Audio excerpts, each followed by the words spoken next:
Welcome to WDW Escape, brought to you by WDW Magazine.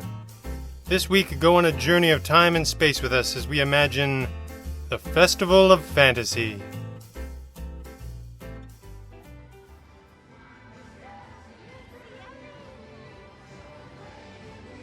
The August issue of WDW Magazine is the fairy tale issue, and there is nowhere better at making dreams come true than Walt Disney World.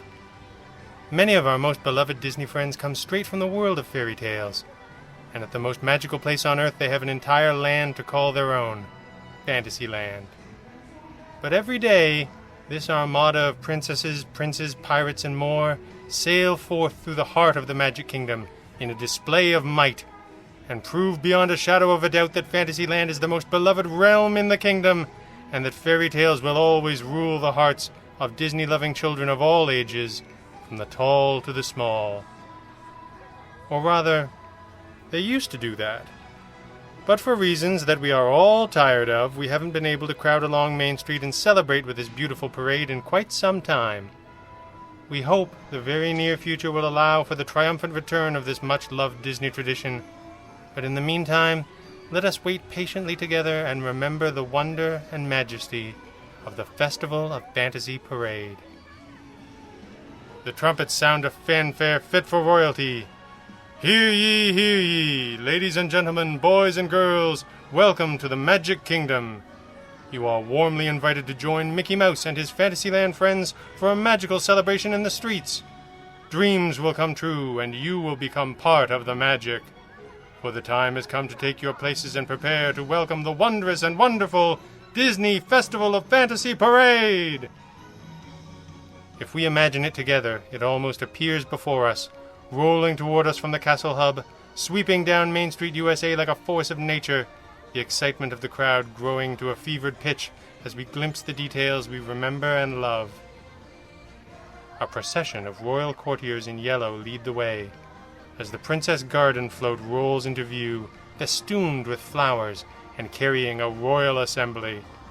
Belle and Beast dance on the front of the float, and you can feel the youngest members of the audience begin to shake with excitement already. But we aren't done. Not by a long shot.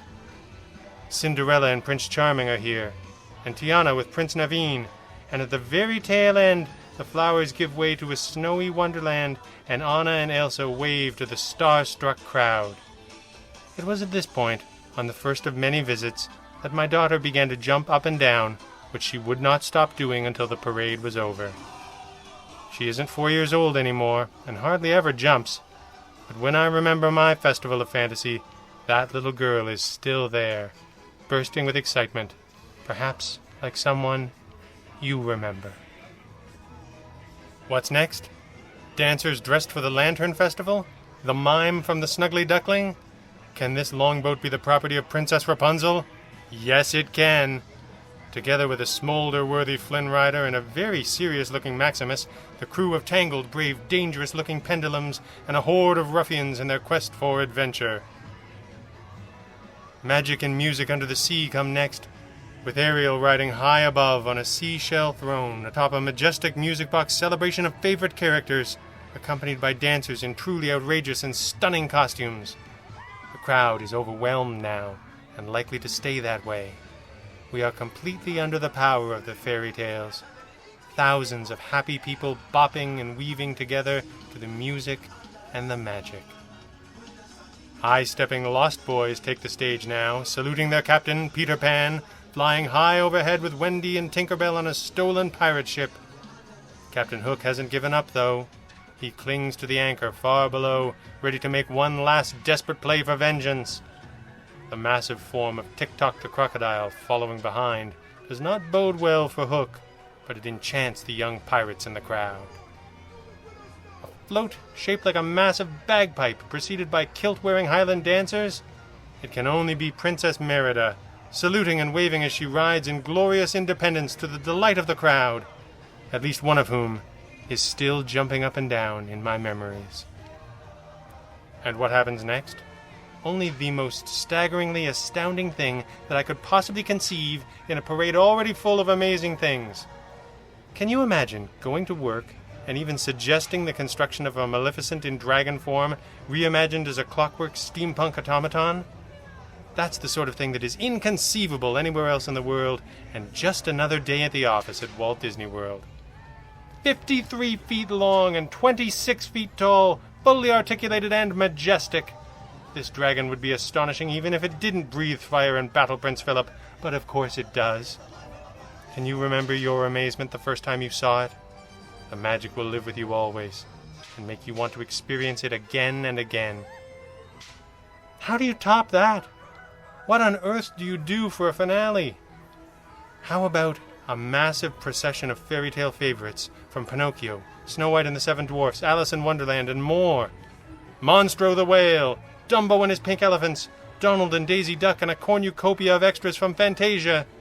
And just in case all of that was too subtle for you, here come Chip and Dale and my spirit animal Goofy, followed by the world's most famous mice in an enormous and staggeringly beautiful hot air balloon. Magnificent. Yes, it is worth waiting patiently for such a special experience to return. It may be hard to imagine, but one day soon we will crowd along the street together and share our amazement all over again. And it will be strange at first, but we will remember, because Disney people are good people. I remember one early visit when we were scampering, looking too late for a parade viewing spot, when a man standing right behind the rope along Main Street, USA, caught my eye. He was standing with a teenage boy who might also have become a little too old and a little too cool to jump up and down.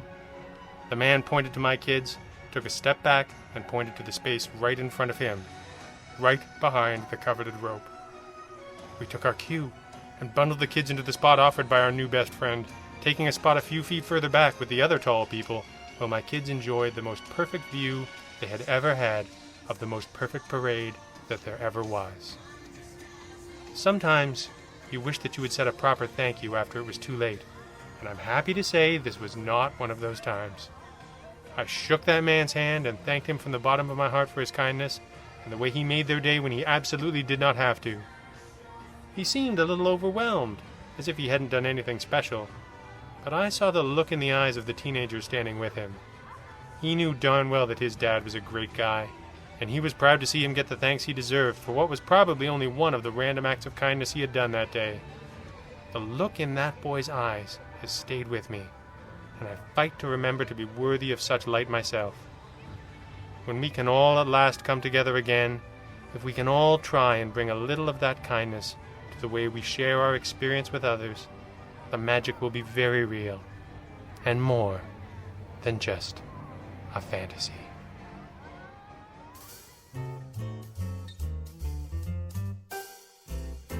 You have been listening to WDW Escape, brought to you by WDW Magazine. When you need more Walt Disney World in your life, WDW Magazine has you covered. Beautiful photography, entertaining articles, and stunning keepsake issues you will enjoy time and time again. Subscribe to WDW Magazine and escape with us every day.